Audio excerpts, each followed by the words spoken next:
Bapak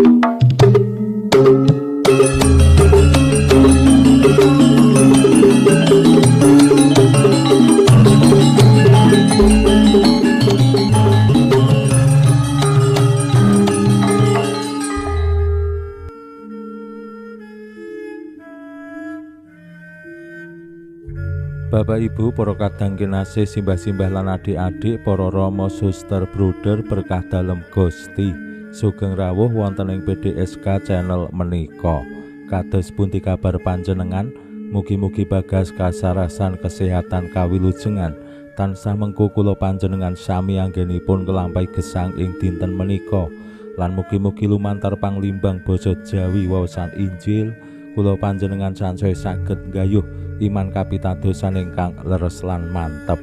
Langkung-langkung anggenipun kula panjenengan sansaya saged dados pribadi-pribadi ingkang tinarbuka dumateng kersaning Allah lan bangun diri dados abdi ingkang andhap asor ing ngarsa dalem.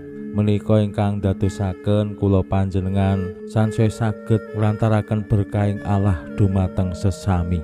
Tanpa tinarbuka dumateng Allah lan gadhahi sikap ingkang lembah manah andhap asor, kula panjenengan temtu boten saged berkahi sesami, malah kosok wangsulipun bisa-bisa agawe lara ati sesami. Awit tiyang sing boten tinarbuka dumateng Allah menika biasane terus sak geleme dhewe, sak karepe dhewe. Tiyang sing boten andhap asor lembah manah biasane ya terus sombong, ngendel-ngendelake awake dhewe, raja branane dhewe lan kapinteran keterampilane dhewe, ora mawang sih pitulunganing Allah.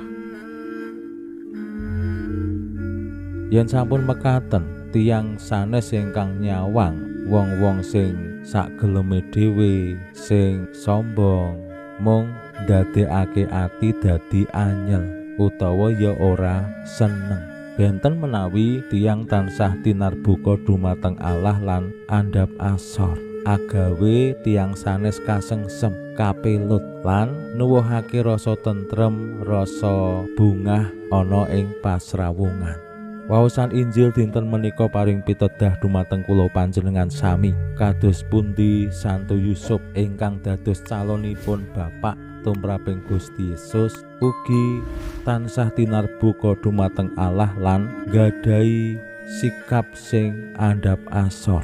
Kok saged mekaten?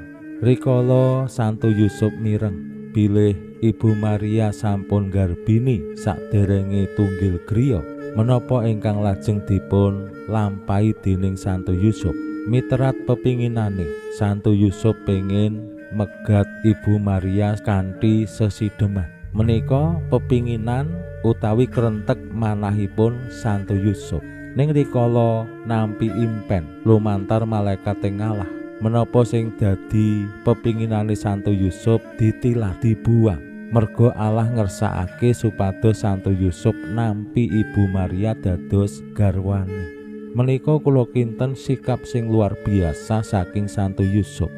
Yen bapak-bapak, ibu-ibu jejering suami istri wonten ing brayat menika nilar kekarepane dhewe, nilar sageleme dhewe, nilar pepinginane dhewe lan tinarbuka bangun miturut dumateng kersaning Allah, kula kinten gesanging bebrayatan menika estu begja lan asung kawilujengan.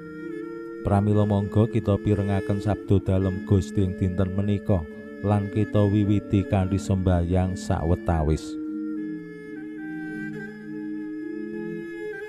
Konjo ing asma dalem Yang Rama saha Yang Putra tuwin Yang Roh Suci. Amin. Suawi sami munjuk Gusti Yesus sabda dalem Yang Rama ingkang sampun manjalma, mugi karsa ngandika dhateng kawula wonten ing asepen ing telenging manah kawula, kabeh kekiyatan lan panglipur ingkang manjing ing sabda dalem kapenuwana kawula mawi roh ing kawicaksanan dalem.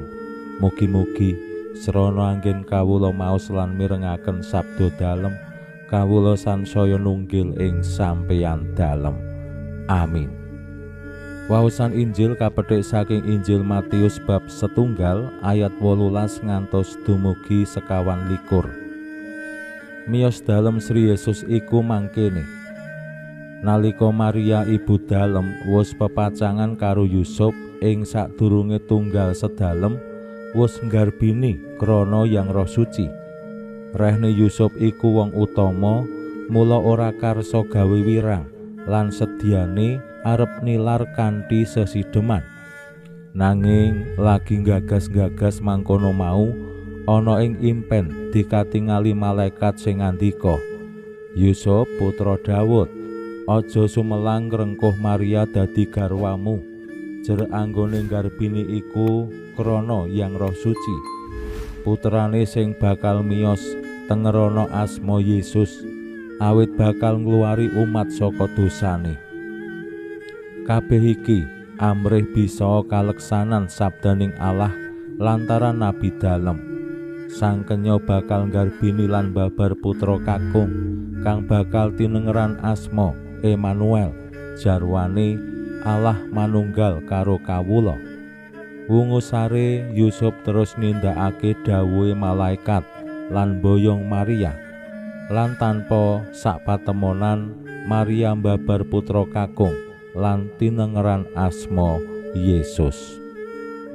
Makaten sabdo dalem Gusti. Suawi sami munjuk, Gusti kawula munjuk sembah nuwun karana sabdo dalem. Sabdo dalem dadosa obor ingkang madangi margining gesang kawula. Katuntuna kawula sageta sabdo dalem menika numusi manah ngantos tansah ngrembaka kangge nggayuh gesang ing swarga. Amin. Bapak Ibu para kadang kinasih simbah-simbah lan adik-adik, waosan Injil dinten menika kula kinten estu penting kangge mujudaken brayat sing penuh kabegjan lan kawilujengan. Brayat sing karto raharja, bahagia, sejahtera. Awit yen kula panjenengan ngakeni brayat-brayat jaman menika ora mung brayat Katolik nggih, meh kula kinten sedaya brayat anggenipun lelana lumampah bangun pasujaraning gesang bebrayatan antarane suami lan istri sampun langkung kathah dipenuhi emosi, gampang muring, gampang nesu, omong kasar lan nyelekit tumrap garwani. Sumrambahe ya marang anak-anak. Ana perkara sithik dadi masalah gedhe, saling surup sithik terus neng-nengan. Yen sampun mekaten temtu anggenipun nglampahi gesang bebrayatan ya ora kepenak. Padahal awake dhewe ya kudu ngakoni urip menika lak pengen golek kenyamanan. Menapa malih jaman menika nek urip bareng anane mung padu karo padu, terus neng omah ora ana kenyamanan, ora ana rasa seneng, akhire apa? Golek kenyamanan neng njaba, golek rasa seneng ana ing njaba. Nah menika dados tantangan wonten ing gesang bebrayatan sing kepengin gayuh kabegjan lan karaharjan. Mila tulodo saking Yusuf menika estu penting kagem bapak lan ibu, kagem tiyang sepuh, kagem suami lan istri. Anggenipun tinarbuka dhumateng Allah lan nindakake apa sing dadi kersaning Allah. Gesang bebrayatan menika lak mirungganipun ing agama Katolik namung sepisan kanggo saklawase lan ngetingalake katresnaning Allah ing Gusti Yesus marang pasaman suci sing wetah, sing setya saumur urip. Mila kanthi nilar menapa sing dadi karepe dhewe, geleme dhewe, pepinginane dhewe. Kados Yusuf, gesang bebrayatan temtu langkung sekeca, langkung nyaman, langkung bisa mlaku bareng lan estu dadi garwa sigaraning nyawa antarane suami lan istri. Mugi-mugi sansaya nyaketi riyaya Natal, Allah hadir untuk menyelamatkan keluarga, bapak ibu, suami istri. Monggo ing mangsa Advent menika ngupadi aja gegeki karepe dhewe, ning gegekono kareping brayat. Kersaning Allah ana ing brayat. Pinuji Allah sakmenika sarta ing salami-laminipun. Salam sehat, salam bahagia, salam katentreman. Lan mugi-mugi lumantar panglimbang dinten menika kula panjenengan tansah jinangkung ing berkah dalem Gusti ingkang Maha Kuwasa, Yang Rama saha Yang Putra tuwin Yang Roh Suci. Amin.